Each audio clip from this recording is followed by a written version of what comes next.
I don't know what to do. I haven't told my wife. I haven't told anyone. But I can't sleep. I can't focus. And every time I pass my window, I feel his eyes on me. Maybe if I start from the beginning, it'll make more sense. 5 years ago, my next-door neighbor Daniel reported his 14-year-old son Ethan missing. It was everywhere. The news, the flyers, the police searches. My wife and I did what little we could, offering food, company, support. But as the months stretched into years, hope faded. Eventually, life had to go on. Or at least, that's what we told ourselves. Daniel and his wife Margaret were never the same. Margaret barely spoke anymore, her once warm personality reduced to silence and hollow stares. Daniel, on the other hand, became anxious, paranoid, always watching, always checking over his shoulder. Still, I never pried. Until last week. I was taking out the garbage when Daniel appeared out of nowhere, standing a little too close. "Hey," he muttered. "You got a shovel I can borrow?" It was an odd request, but I didn't think much of it. I nodded and went to grab my best shovel from the garage. When I handed it to him, he barely looked at me. Just took it and mumbled, "Thanks. I'll get it back to you tomorrow." Then he disappeared into his backyard. I didn't plan on watching him, but from my upstairs window, I had a clear view, and what I saw made my stomach turn. Daniel was digging. Not a small hole, something big. Too big for planting, too deep for casual yard work. And he was struggling. He's in his late 50s after all. After a few minutes, I decided to help. I grabbed my backup shovel and walked over. "Hey, need a hand?" The moment he saw me, his entire body stiffened. His grip tightened on the handle. For a second, he just stared at me, like I had caught him in the middle of something awful. Then, in a voice that sent a chill through me, he whispered, "No, I got it. Please, just leave." I forced a laugh. "Come on, it's not a big..." His eyes darkened. "I will not allow you to use that shovel in my yard." He pointed at the gate as if I were a stray dog. The anger in his voice made my skin crawl. I walked away without another word, but my heart was racing. Back in my house, I went straight to the window. He was still digging. Harder now, faster. And then, he stopped. He looked up. His head moved from side to side, scanning the surrounding houses. His eyes flicked toward my window. And then he saw me. I ducked away too late. From that moment on, I knew something was wrong. That night, at exactly 1:30 a.m., I woke to the sound of metal scraping against dirt. I peeked through the blinds. The yard was pitch black. I couldn't see anything. So I did something stupid. I grabbed a flashlight, crept outside and peered over the fence. There he was. Daniel. Digging. But not the same way as before. His movements were frantic, almost desperate. He wasn't burying something, he was unearthing it. Then suddenly, he stopped. He wiped his forehead, paused, looked around. Then he turned and went inside. This was my chance. I climbed over the fence, my pulse hammering in my ears. I crouched by the hole, shining my flashlight inside. And that's when I saw it. A black garbage bag half buried in the soil. I swallowed hard. My brain screamed at me to leave, but my hand was already reaching for the bag. Then, movement. Daniel's back door creaked open. I bolted. Seconds later, he stepped outside. But this time he wasn't digging. He was heading toward the other side of the yard, out of my sight. I climbed back into my own yard and slipped inside, heart pounding. I barely slept. By morning, the hole was gone, completely patched up. And one more thing. Daniel's SUV, which was always parked in his driveway, was suddenly on the street. I don't know what he did in those early hours. I don't know what was in that bag. But I have a terrible feeling. Was it Ethan? Did Daniel move something? I haven't told anyone. I keep telling myself I'm imagining things. But yesterday, something happened that shook me to my core. I was in my office, staring at my laptop, trying to focus on anything but what I saw. And then, by pure instinct, I glanced out my window.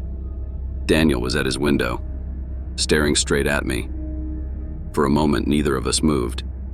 Then, with a slow, deliberate motion, he reached for his blinds and shut them. That was in the middle of the day. I don't know what to do, but I'm terrified.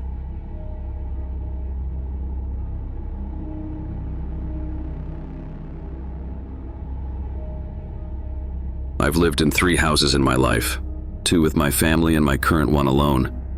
We spent the first 15 years of my life in our first house and the next 7 in the second before I finally moved out. This story takes place in that first house, within the last few months before we left. We were never close with our neighbors. My family kept to ourselves, and the people around us did the same. But there were 2 boys next door, Ryan and Lucas, who lived with their dad. My younger brother and I had barely spoken to them, maybe once or twice in our entire lives. That alone was strange, considering we had lived side by side for so long. One afternoon, my brother and I were outside shooting hoops in our driveway when Ryan, the older of the 2 boys, walked over. It was the first time he had ever initiated a conversation. "Hey, is it true you guys are moving?" he asked. I did most of the talking. My brother, who was 5 years younger, just listened. I told Ryan that, yeah, we were leaving in a couple of months. By the end of the conversation, he invited me to go with him and Lucas the next day to the woods by the river to shoot BB guns. It was the weekend, and I had nothing better to do, so I agreed. At the last second, my little brother asked if he could come. Ryan hesitated, then shrugged and said, "Sure." The next evening, just before dusk, Ryan and Lucas showed up at our front door. We answered quickly. Our parents didn't know we were going. Walking down the street with them was unsettling. They were dressed in full camouflage gear, carrying a duffel bag between them. Their level of seriousness was unnerving. My brother and I exchanged glances, biting back laughter at how ridiculous it all seemed. But when we reached the woods, the vibe changed. Ryan unzipped the duffel bag while Lucas snapped a thick branch off a tree and hurled it into the river, watching it disappear beneath the surface. No one laughed this time. Ryan pulled out 2 rifles and handed them to us. That's when he dropped the bomb. "They're real," he said. Lucas, grinning, pulled a pistol from the bag, aimed at a tree, and fired. The crack of the gunshot echoed through the woods. I froze. I grabbed the gun from my brother's hands and shoved both weapons back into the bag. "We're not comfortable with this," I said, my voice shaking. "We have to go." Lucas stopped firing and turned to us. Their faces darkened, half angry, half amused. As we walked away, one of them muttered a curse under his breath. I already had a bad feeling about them. This just confirmed it. That night at dinner, my brother and I told our parents that Ryan and Lucas were weird kids, but we didn't mention the guns. I wish we had. That night, I woke up to an icy breeze on my face. My bedroom window was wide open. Before I could react, I felt something press against the back of my head. I stopped breathing. Then came a whisper. "Shh." A weight settled in my stomach. Ryan's voice was inches from my ear. He spoke in a hushed, almost casual tone. "If you ever tell anyone, especially my dad, about the guns or what happened today, I'll come back, and I'll kill you and your entire family." I didn't move. I didn't scream. I just nodded. "Okay." My voice was barely a whisper. Ryan shoved my head forward and climbed out the window. I didn't sleep that night. Every night after that, for months, either Ryan or Lucas would stand at their bedroom window staring into mine, or my brother's. They never waved, never blinked, just watched. As our moving date got closer, their behavior got worse. One night at 1 a.m., a rock hit my window. I peeked outside. Ryan was standing in the yard below, aiming a pistol straight up at me. My heart stopped. I dropped to the floor expecting to hear a gunshot. Instead, I heard them laughing. "Scared little butch," One of them sneered before they disappeared into the darkness. There were 2 more instances that week. Whispers through my window, scratches against the walls of our house. I don't think I've ever been more relieved in my life than the day we finally moved. My brother and I never told anyone. We never spoke about the guns, never mentioned the threats. Even now, years later, I sometimes wonder what became of those 2 boys.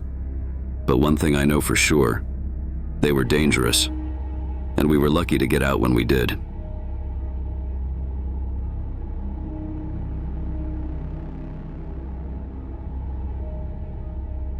It was 2:00 a.m., the world outside my window drenched in thick, suffocating silence. But the stillness wasn't enough to erase the nagging discomfort I felt. It had been 2 weeks since Kara moved into the dilapidated house next door, a place I could barely afford, and now, a constant reminder of everything wrong in my life. My new home, nestled in a neighborhood I could only describe as a haven for the broken and bizarre.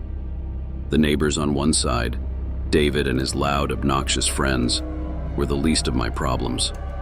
But the house on the other side, the one that had been empty for months, that was a different story entirely.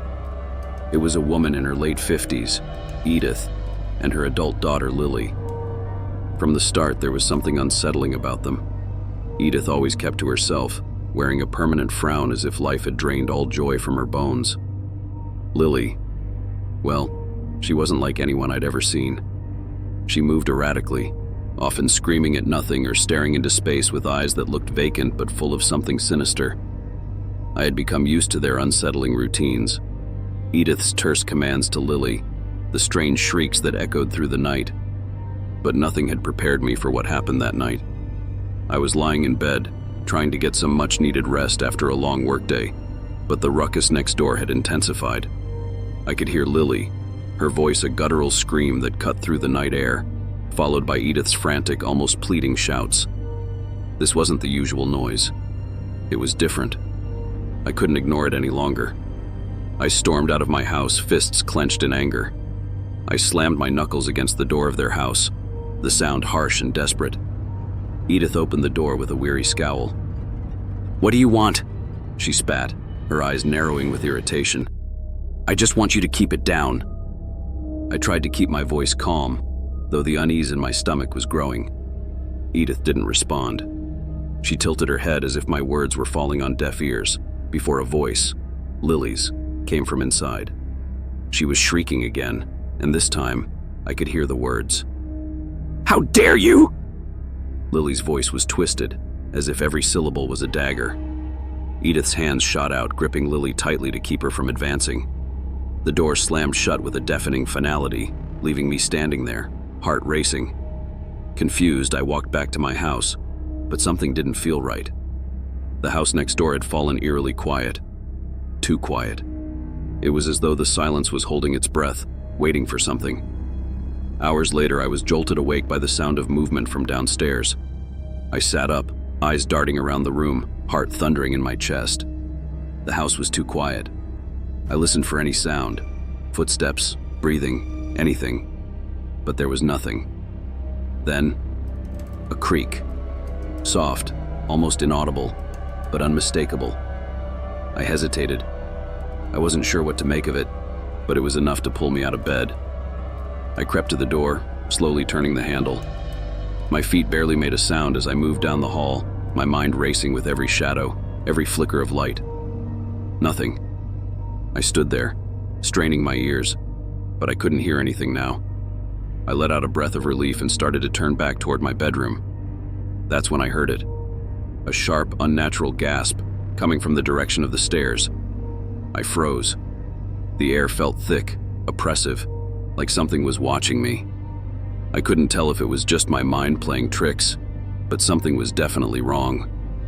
My heart skipped a beat as I reached for my phone on the bedside table. I fumbled for it, trying to get the screen to light up. The light pierced the darkness, but it wasn't enough. In the corner of my room, just by the foot of my bed, was a shadow. No, not a shadow. A figure. A face. Lily's face. But it wasn't right. Her skin was pale, too pale, And her eyes, they were wide, vacant, but filled with malice. Her mouth stretched into a grin that wasn't human, a distorted, grotesque expression of hunger. She screeched, a banshee-like wail that rattled my bones, and lunged toward me. Her hair was wild, her body jerking unnaturally. I screamed, scrambling for the door, but I tripped, crashing to the floor, my limbs a tangled mess. I looked back. She was right behind me. With a final burst of panic-fueled adrenaline, I reached the door and slammed it shut, hearing her fists pound against the wood from the other side. Her screams turned into unintelligible growls, the sound of nails scratching against the door. I ran downstairs, locking the door behind me, my hands shaking. I could still hear her at the top of the stairs, banging against the door, howling in rage. I grabbed my phone and called the cops, my voice frantic. Within minutes, officers arrived, their faces grim as they surveyed the scene. They spoke with Edith, who came outside, her face like a stone mask. She begged the officers, pleading with them to let Lily go. The officers didn't care. They insisted on taking her in for the night. As they loaded Lily into the back of their car, Edith turned to me, her gaze seething with a venomous hatred. She didn't say a word, but the look in her eyes, I'll never forget it. A promise, a threat. As they drove away, Edith remained standing in the street, her eyes locked on me, her form a silhouette in the fading light. 5 minutes later, I watched as she got into her car and drove off. But the feeling of her stare still burned into my skin. They still live next door. I'm considering moving, but I know they're watching. They'll always be watching. Lily isn't just disturbed. She's dangerous. And Edith? She's the worst kind of monster.